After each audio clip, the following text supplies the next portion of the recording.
Ikaze nanone kuri Mountain News 24 hari inkuru iri kuvugwa hirya no hino y'umuhanzi witwa Iyampano. Uyu muhanzi rero biravugwa yuko ngo hari amashusho y'urukozasoni ye yashyizwe hanze ari gukora nyine imibonano mpuzabitsina n'umukobwa. Nibyo rero byavuzweho, ariko twakoze icukumbura tugaragaza uburyo uyu muhanzi yagiye akora utundi tuntu twinshi tutari twiza, ariko nanone ugasanga abyikuyemo neza. Hari ibyo bamubeshyera, hari ibyo batamubeshyera. Nibyo rero tugiye kunyuramo muri aya makuru, duhereye rero ku kuba aya mashusho yashyizwe hanze ari gutera akabariro. Inyuma y'igihe rero havugwa amakuru yuko habitswe amashusho y'urukozasoni ya Iyampano, ariko benshi bagahamya ko yaba ari inkuru mpimbano igamije gutuma uyu muhanzi akomeza kuvugwa. Aya mashusho rero ni ukuvuga ko byarangiye ashyizwe hanze. Kuva rero mu mpera z'icyumweru gishize, ibiganiro ku mbuga nkoranyambaga wabonaga ko byashimuswe na Iyampano, nubwo ntaweruraga ngo ashyire hanze amashusho y'urukozasoni. Abenshi bacaga amarenga ko bayafite, ndetse bagaragaza ko batunguwe n'ibyo uyu musore yakoze. Ni amashusho y'iminota 10 Iyampano n'umukobwa basigaye babana bari mu gikorwa cy'abashakanye, ndetse ubona ko bafashe bo ubwabo babishaka. Icyakora wakurikirana amakuru akavuga ko yashyizwe hanze n'umwe mu nshuti ze babanaga. Abinyujije ku rubuga rwe nkoranyambaga, Iyampano yagaragaje ko yababajwe bikomeye n'ibyamubayeho. Yagize ati, ibuye ryanzwe n'abubatse niryo yakomeje imfuruka, ariko uwo rizagwira wese azavunika igufa. Nta mbaraga zishobora gusenya icyo Imana yubatse cyangwa gutandukanya ibyo yahuje. Aya rero ni amagambo ya Iyampano. Ni amagambo rero yahise asamirwa hejuru n'ababonye amashusho ye y'urukozasoni. Abenshi bamwereka ko batishimiye ibyo yakoze, nubwo hari abandi basabaga Imana kumukomeza muri ibi bihe bitamworoheye. Ku rundi ruhande, amakuru ahari avuga ko Iyampano yamaze gutanga ikirego ku rwego rw'igihugu rw'ubugenzacyaha RIB, yifuza ko rwatangira iperereza ku buryo aya mashusho yagiye hanze. Abo ku ruhande rwa Iyampano bavuga ko hari umusore babanaga mu minsi yashize, baza gutandukana ku buryo butumvikanyweho ku mpande zombi. Uyu bikaba bivuga ko ari we washyize hanze aya mashusho.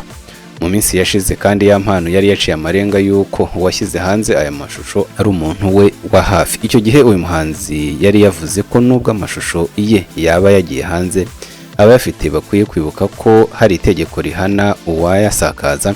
Ati, wowe kuvuga ko ufite amashusho y'urukozasoni yanjye, sinumva ukuntu waba uyafite. Ubwo se uyafite nkande? Gufata amashusho nk'ayo y'umuntu ukayasakaza hanze ni icyaha gihanwa. Minsi ishize rero murabyibuka ko Iyampano yongeye kugaruka mu bitangazamakuru avuga ko ari amafaranga ari kwishyuzwa n'urubyiruko rwo mu karere ka Ruhango. Uyu muhanzi Iyampano muri 2019 kandi ubwo yatangiraga urugendo rwe rw'umuziki, yari umaze iminsi mikeya.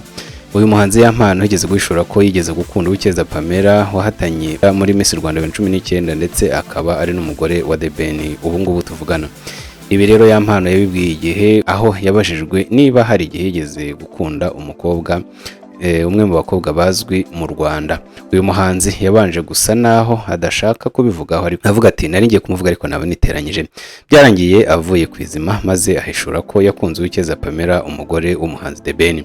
Yagize ati, nigeze gukunda umugore wa The Ben cyane kugeraho mu bloka. Sinzi niba uri kumva icyo kintu, kugezaho mu bloka nkavuga nti uyu muntu sinshaka kuzongera kumureba.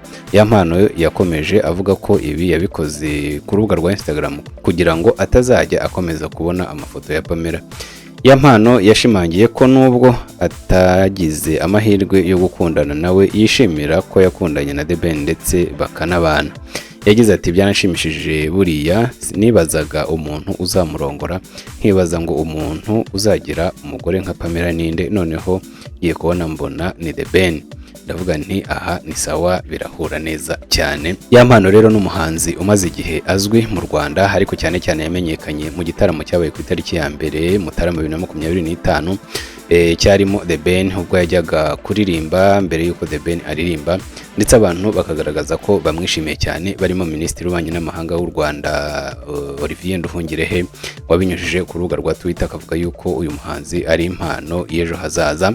Icyo gihe rero nibwo yatangiye kuvugwa hirya no hino, abantu barushaho kumenya, ndetse nyuma yaho gatoya urubuga rwa YouTube rwaje kugaragaza yuko uyu muhanzi ari we warebwe cyane mu banyarwanda bose b'abahanzi bafite indirimbo kuri uru rubuga. n'umuhanzi rero ubona yuko ari kugenda atera imbere.